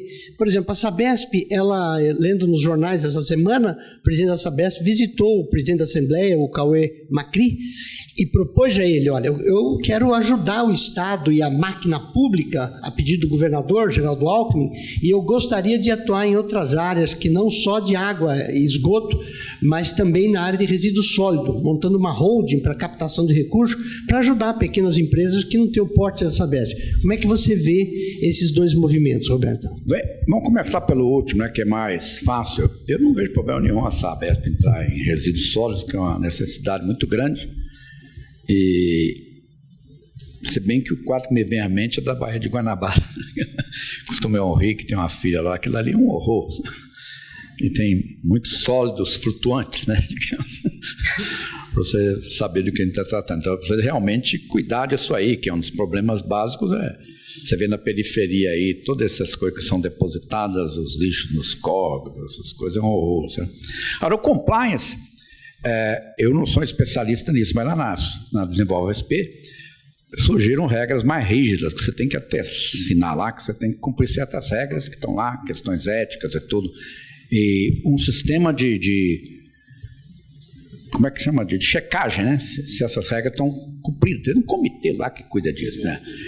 Então, acho que tem que... Você pega, por exemplo, ainda mais nessas empresas aí que mexem com contratos, levando em conta toda esses escândalos que houve com as empresas, construtoras, prestadores de serviço, você tem que ser muito rigoroso, né? Porque senão vem mesmo malandragem, certo? Você pega também esse caso aí dos fiscais do Ministério da Agricultura, que fica lá. Uma vez eu fui visitar a fábrica em Concórdia, acho que é da Sadia, né? E esses fiscais ficam lá Me surpreendeu ver um funcionário público em linha de montagem, né? Que de vez em quando ele pegava um frango e abria, né? Você não já viu o funcionário público em linha de montagem? Então o cara tem um expediente pesado, mas houve muita gente aí que andou vendendo aí facilidades, às vezes nem justificável, que o sujeito está lá na linha de montagem, está fazendo o trabalho dele, né? Mas o sujeito... que às vezes é um superior hierárquico, diz que vai quebrar um galho que às vezes não existe, sabe? Inventa lá alguma coisa ou ameaça com algum outro tipo de processo. Então eu acho fundamental. O compliance é uma coisa que você tem que ter no lar, onde você trabalha. E aqui no Brasil a necessidade dele ficou ainda mais proeminente depois de todos esses escândalos, né? E como eu disse, em particular nesse tipo de empresa que trabalha com outras, né? E tem todas as regras de licitação e tudo, e tem muita coisa aí para arrumar, certo? Uma das regras que me chamou a atenção, não sei se eu estou correto, deve ter gente aqui que entende disso melhor que eu, tem um limite aí que você pode convidar as empresas para vir participar da licitação, né? Acho que em prefeitura tem isso, não tem isso não? Alguém conhece isso? Eu não sei qual é o limite. Tem um limite que basta uma carta convite, você tendo vários participantes. Mas, às vezes, para prefeituras, esse limite, cidade pequena, esse limite é alto, né? E, muitas vezes, eles convidam só os cupinchas da administração, sabe? Quer dizer, ele tinha que ter um sistema. Eu acho que devia ser tudo online, essas coisas, né? Para evitar e aumentar a competição nessas licitações. Por que não faz tudo online, né? O Estado já faz. Mas a prefeitura devia ser obrigatório, porque aí entra, não precisa de... às vezes, eles controlam quem entra pelas exigências, né, da licitação. Você tem que ter tais e tais requisitos, inclusive experiência e tudo, mas às vezes não se justifica, né? E, por exemplo, você pode fazer uma rodovia, quebra em aquele trajeto, quer dizer, 400 quilômetros, em 8 de 50, né? Aí você pode pegar empresas menores também, que caem na linha do que você está falando. Você não precisa entregar 400 quilômetros para uma única empresa. Para que isso? E aí facilitaria a competição e as regras de compliance. Então, é um nome aí, precisa arranjar uma tradução para isso. Sabe? Que tem coisa aqui que a gente fica falando em inglês. Você vai falar isso. Até que chegue a difusão do delivery, né, que todo mundo já sabe o que é. Esse delivery, uma vez nos Estados Unidos, minha esposa ficou grávida e ela viu no jornal e aprendeu que parto era delivery, né? E ela viu um anúncio no jornal, falava delivery at home, que era o sonho dela, ter o parto em casa, né? Aí ela ligou lá pro telefone, né?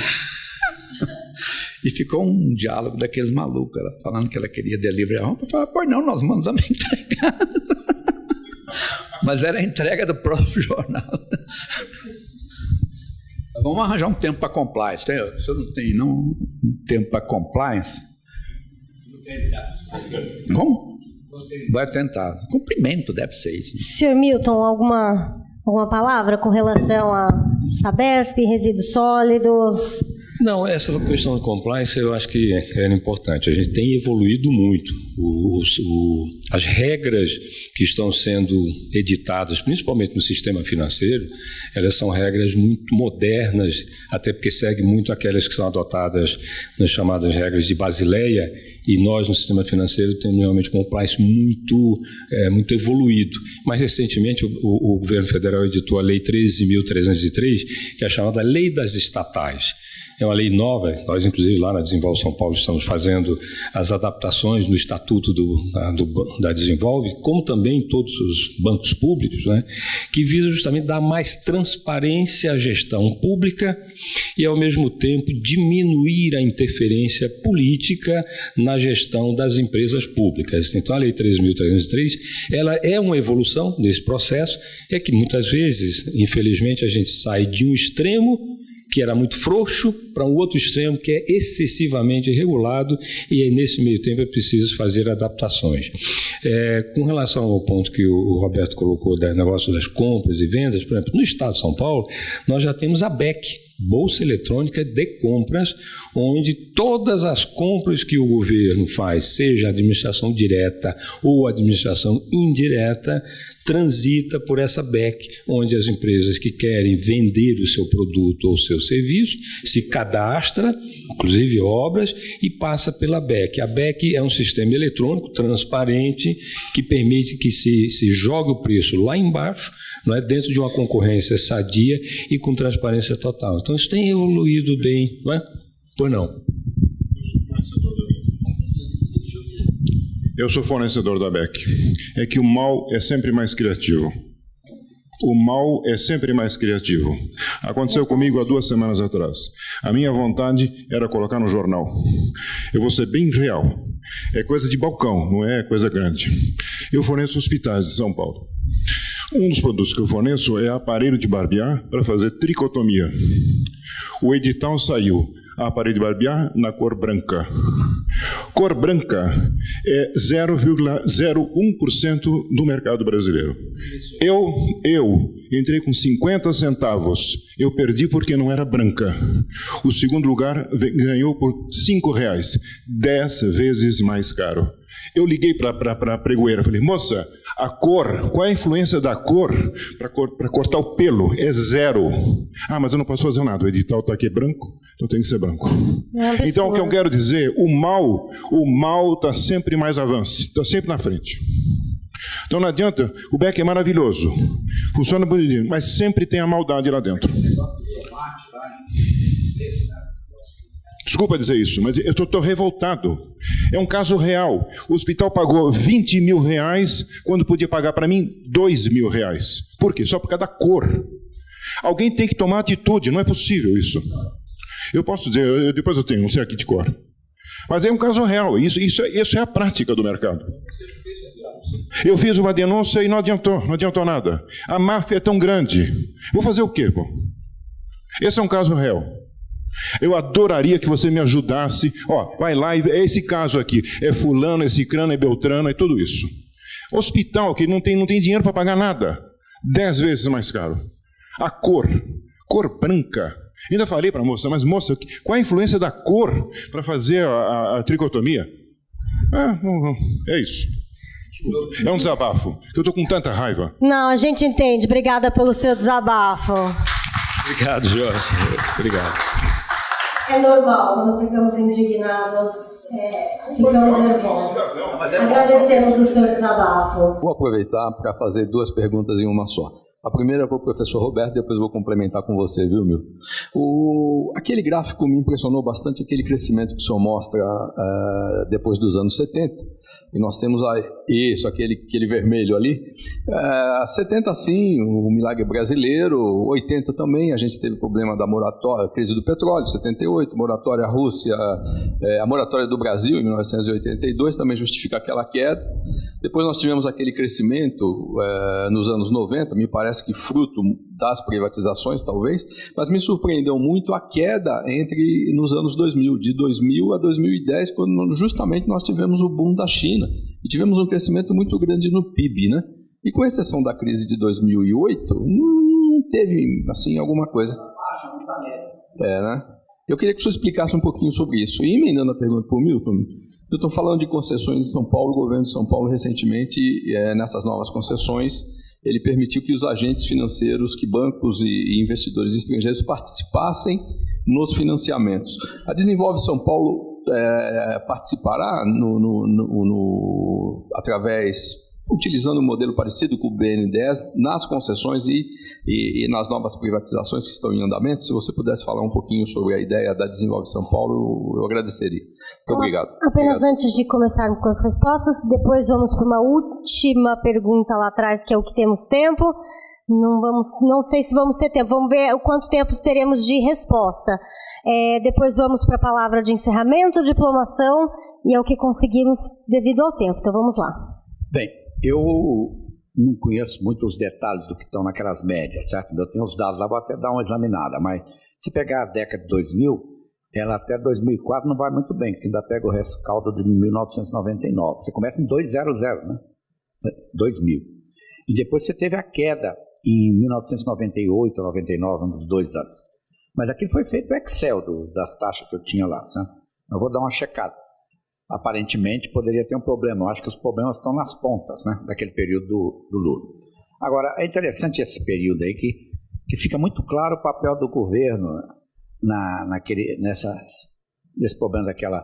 Aliás, eu cortei aquela ligação entre um outro para realçar quieta. Isso é coisa de marketing do meu ponto de vista. E aí é o seguinte, se você pensar o que 70 foi, mas quando entrou o Geisel em 74, ele tentou salvar o Brasil da crise externa de falta de divisas, pegando dinheiro lá fora, né? Eu tinha um colega que trabalhava na Secretaria da Fazenda, um dia ele falou que ele ia viajar porque mandaram ele tomar empréstimo lá fora.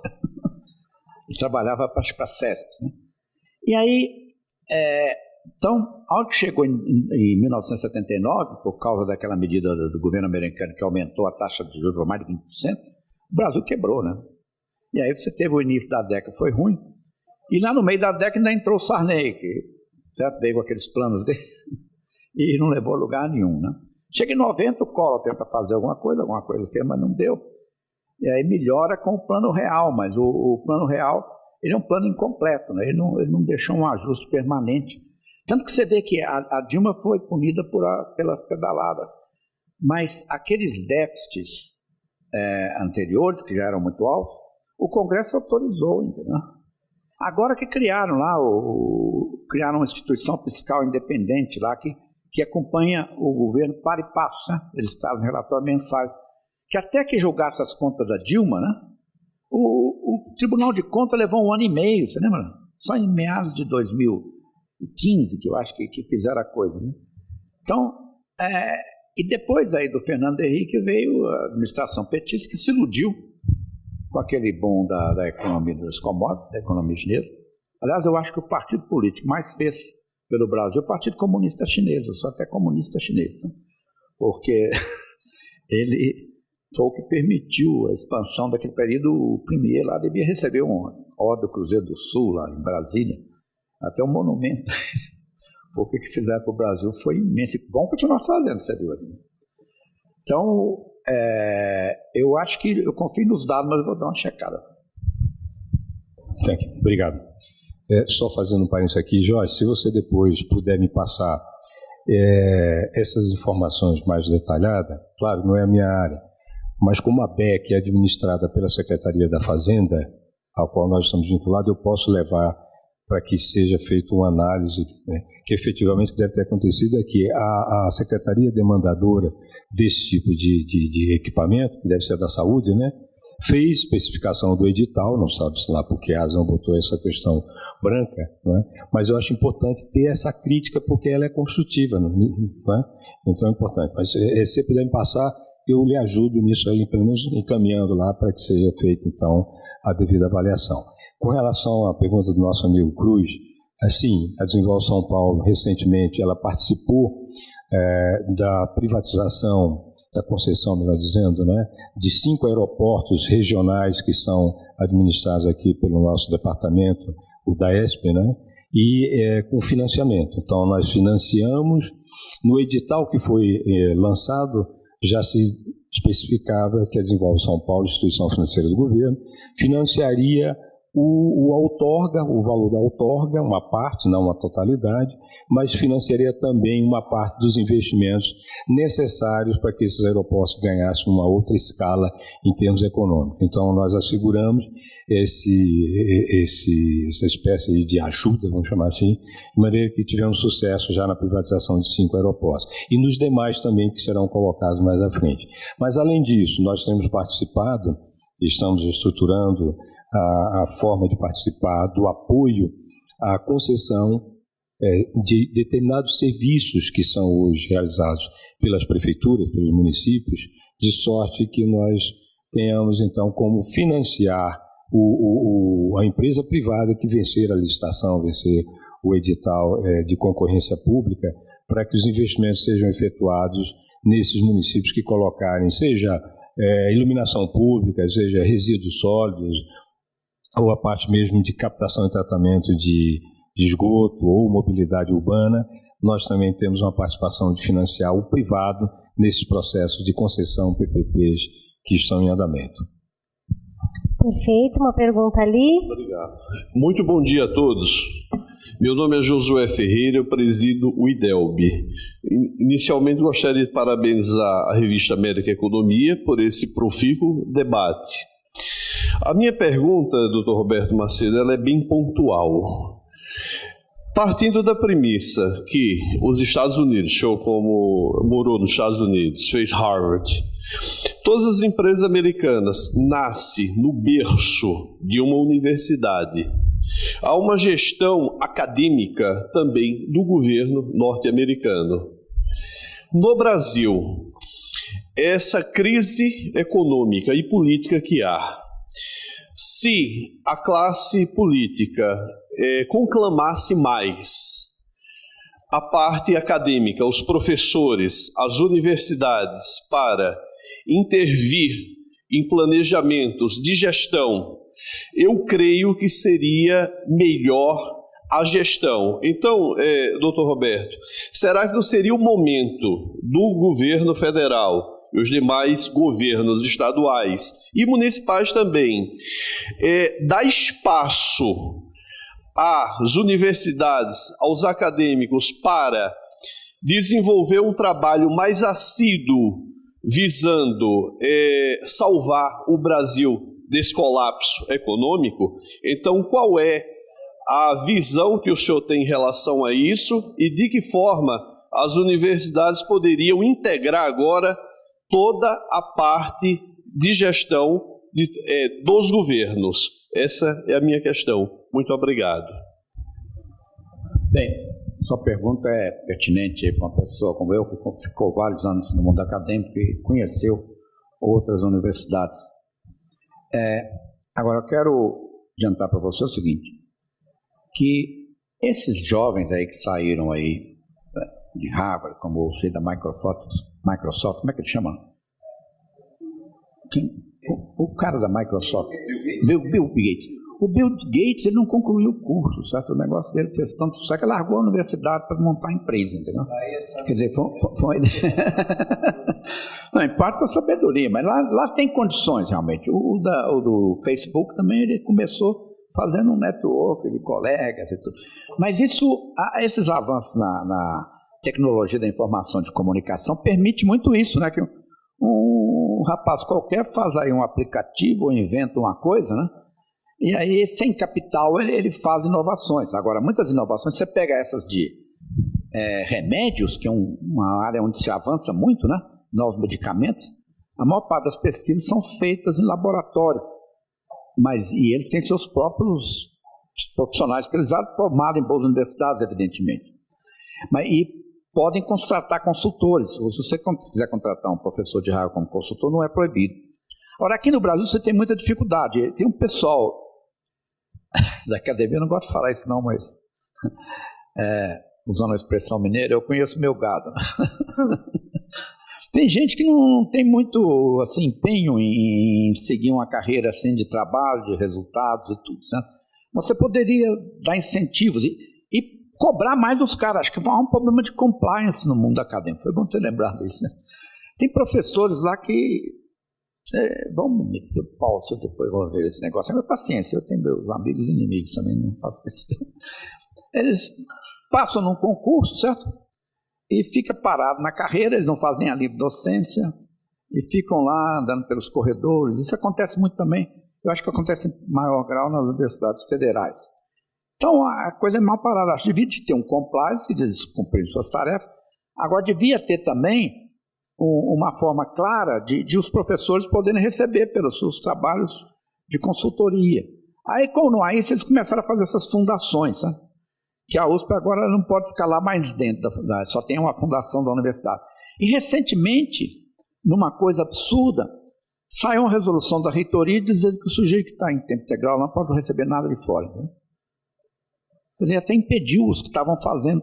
Houve umas 10 aposentadorias lá na Faculdade de Economia só por causa disso. O cara já tinha tempo. Falou, já que eu não posso receber aqui adicionais para o trabalho de pesquisa que eu faço para a FIP, por exemplo, né, para a fundação, eu vou embora. Aí criou um grande problema para o departamento. Então, tem razões do lado dos professores e tem razões do lado das universidades que não se empenham muito nisso. Né? E há pouco tempo eu escrevi um artigo no Estadão de um sujeito que foi professor da universidade, mas ele montou uma indústria com inovações tecnológicas, é o maior produtor de goiabada e pasta de goiaba que ele consegue exportar para o exterior, que ele fez em grande escala essa coisa dessas caixinhas de sucos. Né? Ele conseguiu uma caixa lá que ele tira o ar do negócio e exporta polpa. Ele é um dos grandes exportadores, exporta para 70 países. Quer dizer, ele foi da pesquisa da universidade, mas desenvolveu a empresa dele fora dela, porque lá não tinha condições. Né? Mas, como diz os economistas, tem razões do lado da oferta e da demanda.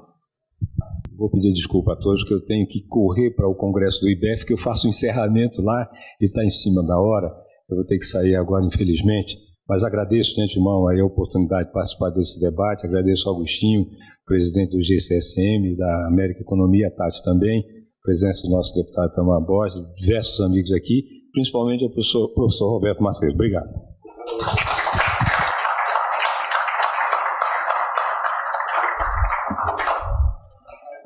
Bom, então vamos à nossa última pergunta. Professor Roberto, aqui, bom dia a todos, meu nome é Hélio. Professor Roberto, minha pergunta está dirigida a um ponto da sua apresentação. Durante a sua apresentação foi mostrado alguns setores que estavam em crescimento em todos os anos de crise. E esse ponto me chamou a atenção porque desde dezembro do ano passado, na empresa que eu represento, eu vinha buscando desenvolver relacionamento com esse setor. Eu gostaria que o senhor colocasse... Desculpe? Eu represento o setor de serviços. É o setor de higiene pessoal, perfumaria, etc. E eu vim buscando entender por que essas empresas estavam conseguindo crescer, mesmo nesse momento adverso que a gente vem passando. E eu fui pesquisar, fui conhecer pessoas e uma coisa que eu entendi e percebi, eu estou fazendo isso até agora, faz parte da minha pesquisa, é que esses caras eles estão muito aplicados em conseguir colocar o produto deles no mercado. Por exemplo, o setor PET, que não foi colocado aí, mas é um setor que está crescendo desde 2012 em números muito importantes. O setor PET, comidas, roupinhas e objetos lá para os animais. Eu gostaria que o senhor comentasse essa desenvoltura desses setores, que vem crescendo mesmo nesse momento, e o motivo pelo qual, principalmente, eu acredito que é a questão deles estarem muito aplicados no negócio deles. Eles vêm se aplicando em marketing, pessoas, e aplicando muito a energia do seu pessoal interno e o pessoal de vendas. Eu gostaria que o senhor comentasse um pouco isso aí. Vamos começar aqui pelo bairro onde vive, aqui, Higienópolis. Né? Aqui tem mais cachorro do que crianças. Né? Você anda pela rua aí, perto do meu prédio, isso está ligado ao envelhecimento da população, né? Inclusive falar de uma pessoa que eu conheço, uma moça com problemas recomendaram que ela tenha uma pet, ela tem problemas psicológicos. Mas é o seguinte, ligado assim, à própria afluência, né, das pessoas. Essa coisa de cuidar de animal é uma coisa antropológica, né, que o ser humano tem.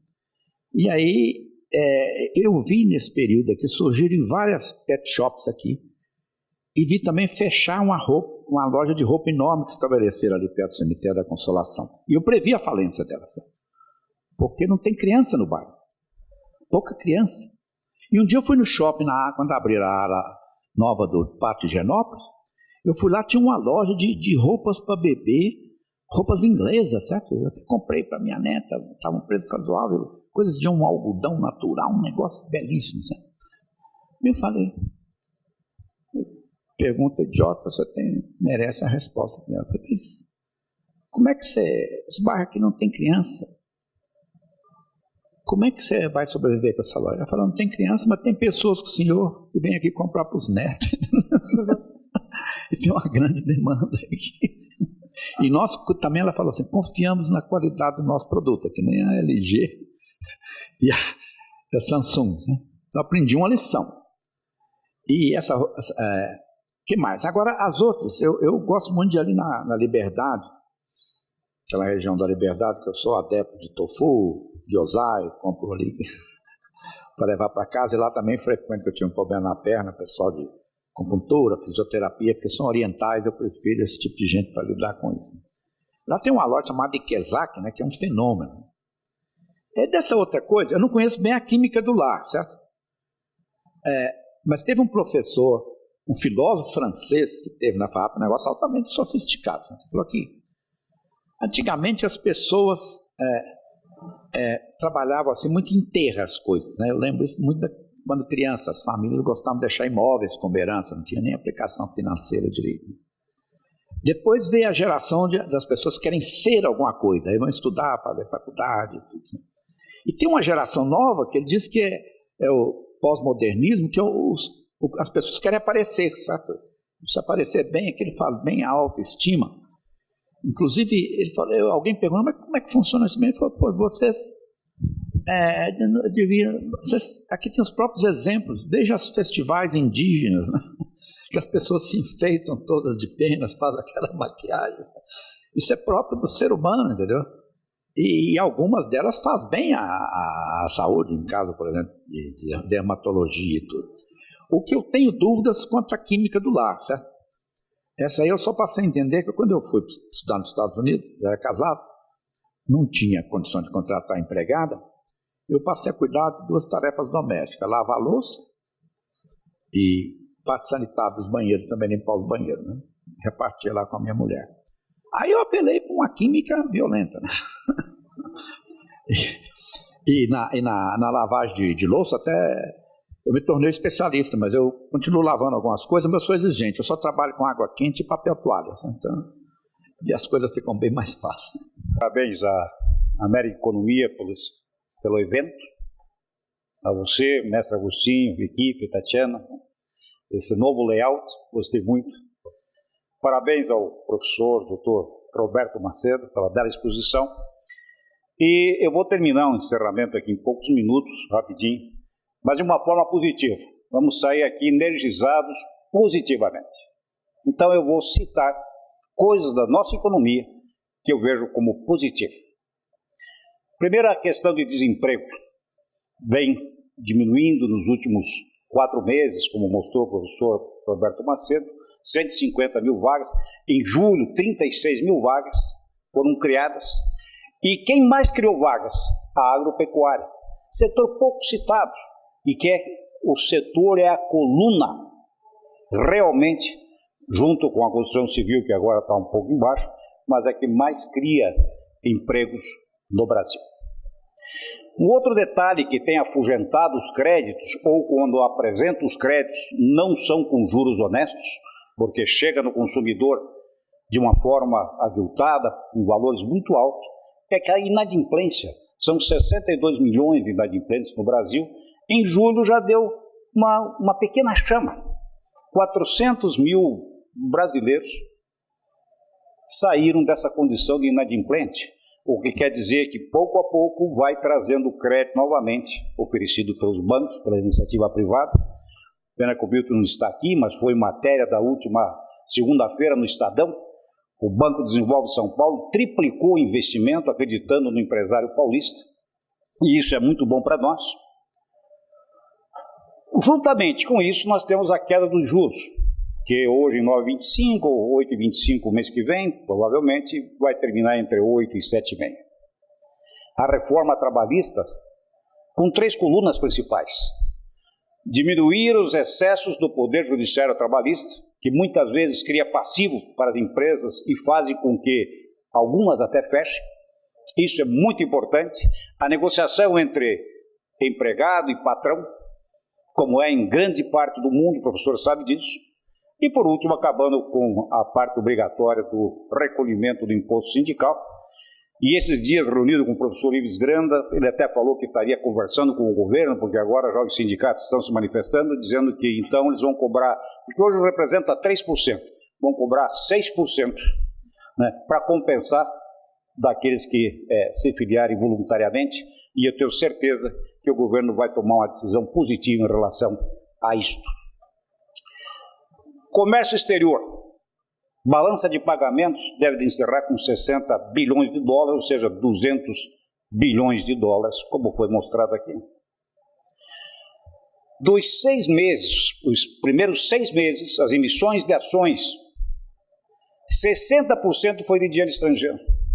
Das fusões e aquisições, 40% foi de investimento estrangeiro. E o principal, que cai diretamente na economia e cai diretamente de forma produtiva, o investimento estrangeiro direto. Estamos falando de 35 bilhões, o professor apresentou aqui 60 bilhões de dólares, o que é extremamente importante e que mostra até para nós que os estrangeiros estão acreditando até mais no Brasil do que nós próprios. Os fundos de investimentos, por causa da melhora no mundo, especialmente na Europa e nos Estados Unidos, têm olhado para os mercados emergentes de uma forma consistente. E o Brasil, sem dúvida nenhuma, é um desses países. Os fundamentos, como foi mostrado hoje aqui, estão no trilho. Estão começando a mostrar, como disse o professor, curvas ascendentes, coisas positivas. PIB cresce 3,0305, ano que vem 1,8%, 2%. A inflação vai ficar abaixo de 4%. O dólar varia entre 3,10 a 3,30, não está saindo desse patamar. Os juros vai cair em torno de 7,5%. Não chegou no consumidor ainda isso. O juro diminuiu, mas o consumidor ainda está pagando taxas extremamente altas. Se cair na inadimplência, chega no consumidor, estimula automaticamente. O varejo, foi mostrado aqui, já está tendo uma pequena reação e chega lá no consumidor. É que o brasileiro ficou muito mais consciente com relação aos gastos. Hoje ele pensa mais para gastar, ele tem o temor do seu emprego. Então, isso é muito positivo. A construção civil vai ter uma arrancada enorme. Isso, como economista, eu estou falando. É a minha visão. Por quê? Porque ao cair as taxas de juros, aqueles que são investidores e conservadores, eles vão para a construção civil. E o estoque, que é muito grande, hoje é muito grande, de imóveis, na metade do ano que vem acabou. É só a economia dar uma melhoradinha, então tudo isso é muito positivo. Agora, para finalizar, isso está na mão de nós, a iniciativa privada, na mão dos empresários, na mão dos empreendedores, fazer com que esse país cresça de uma forma mais rápida. Na mão do governo está a responsabilidade da seriedade das reformas da Previdência, que é primordial, né, professor? Reforma fiscal, não é possível que uma empresa gaste 2.000 horas para fazer a escrita fiscal, enquanto outros países gastam 100 horas. Então, isso já foi dito pelo ministro Meirelles também, que vai ser atacado, é um ponto positivo. E, assim por diante, todas as reformas é o que a gente espera por parte do governo. E por parte da iniciativa privada, pensamento positivo e fazer com que esse país volte a crescer de uma forma mais rápida. O Brasil é um grande país, é um povo aguerrido, um povo trabalhador. E, acima de tudo, é um país abençoado por Deus. Obrigado e amém.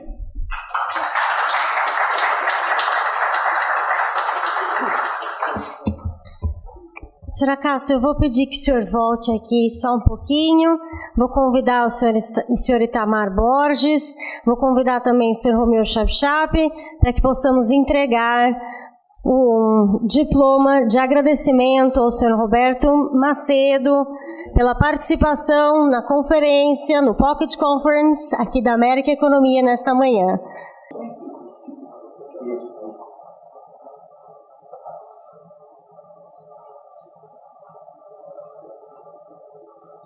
Bom, mais uma vez agradeço a Sabesp por nos proporcionar esse encontro esta manhã. Agradeço a presença de todos e até o próximo encontro. Obrigada.